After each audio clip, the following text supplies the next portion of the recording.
Have you ever walked out of a meeting thinking, I should have said that, but it's too late now? Here is the truth. Staying silent in the room where decisions are made is costing you more than you realize. And I'm not talking about a missed comment. No, I'm talking about missed promotions. I'm talking about missed salary jumps and missed leadership opportunities. In the next few minutes, I'll show you exactly why smart, capable professionals hold back in meetings and how you can turn that around starting this week. And by the way, I have a free masterclass on my Triple system of English learning that has helped hundreds of professionals break this silence barrier. Yes, the link is in the description. You can check it after watching this video or just write masterclass in the comments and I'll send it to you personally. I've been in those boardrooms back in my corporate days. I spent my first 5-6 years playing it safe. I had ideas, I had insights, but I kept them in my head because I was overthinking my English, afraid of making mistakes, and worried about something less intelligent than I actually was. And let me tell you, in corporate life, silence is never neutral.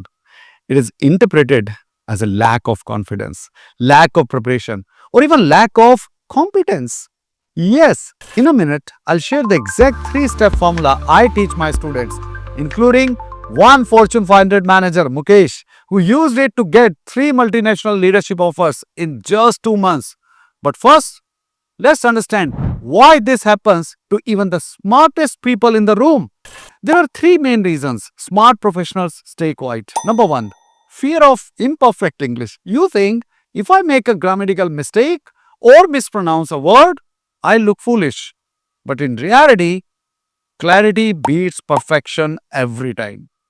Number 2, over editing in your head. You translate from your mother tongue, mentally correct, and by the time you're ready to speak, the topic has moved on.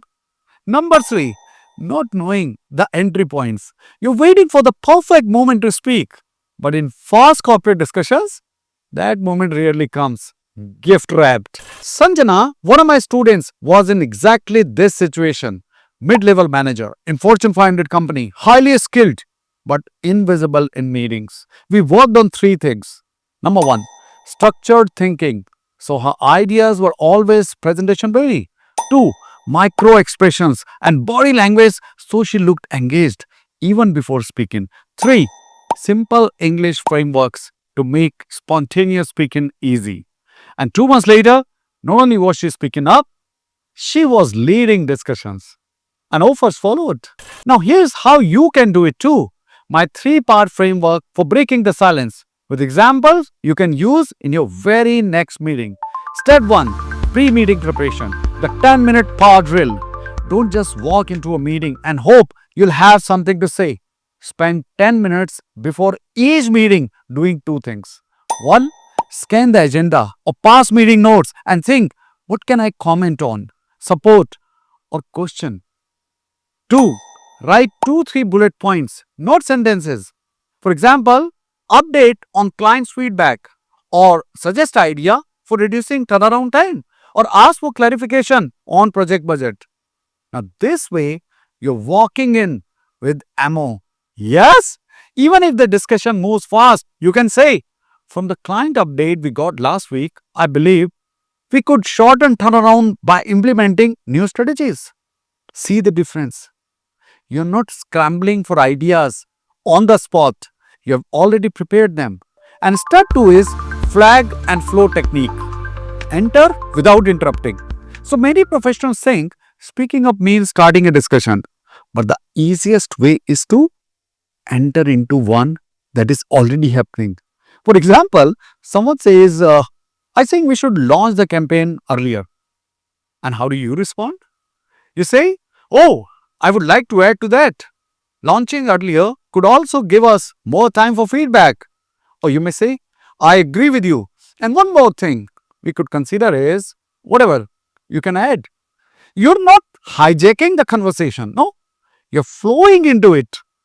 So tip is use phrases like building on your point from another angle, adding to that reminds me of, add these phrases. and it makes it very natural. And step 3 is the Triple E principle in meetings. You have heard me talk about the Triple E system: exposure, engagement, execution. But let's apply it directly to meetings. So, when I say exposure, I mean listen to English in your industry daily, industry podcasts, CEO interviews, TED Talks. And why? Because the vocab and phrasing you absorb will match what is used in your workplace. For example, in my early years, I binge listened to leadership panels. Yes, the phrases I picked up, like driving alignment or mitigating risk, instantly made me sound like I belonged in leadership conversations. And the next point is engagement. Before the meeting starts, speak a few sentences out loud to yourself. For example, you can say, in today's meeting, I'll talk about reducing turnaround time. You're priming your brain to verbalize. And the third important point is execution. Commit to saying at least one point in every meeting, even if it is short.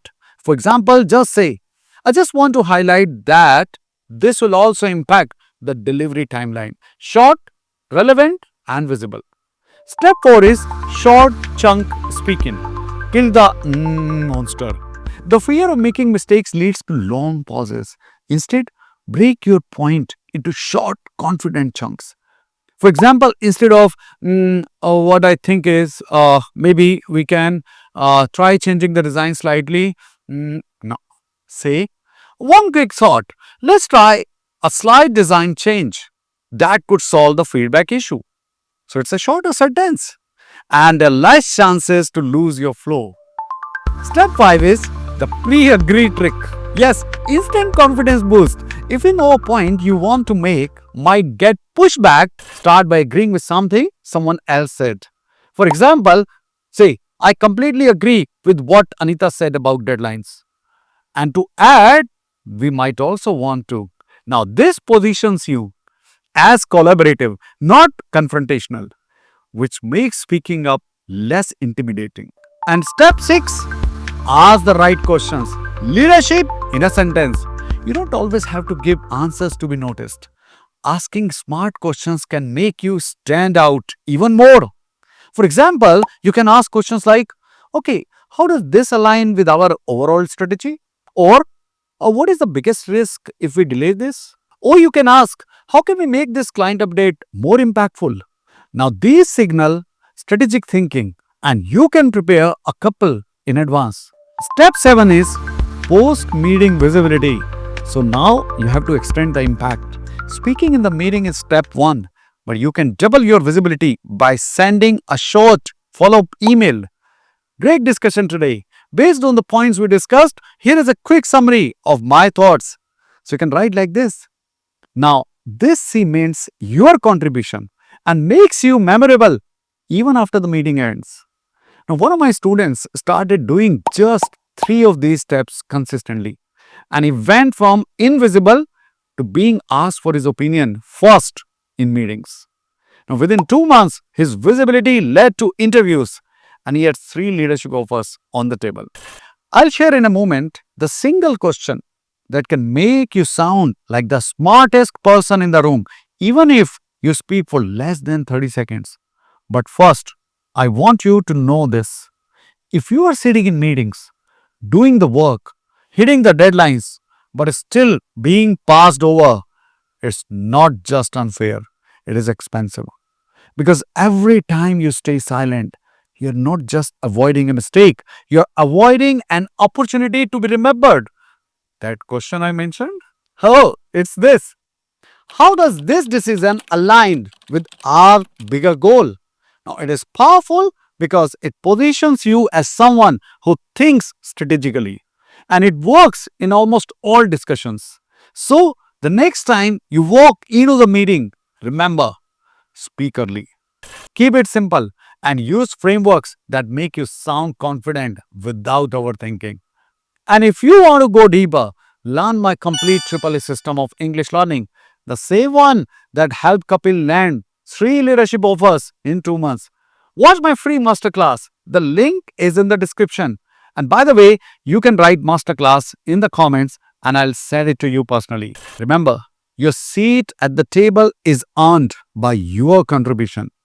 Don't let language hold you back. See you there in our next session.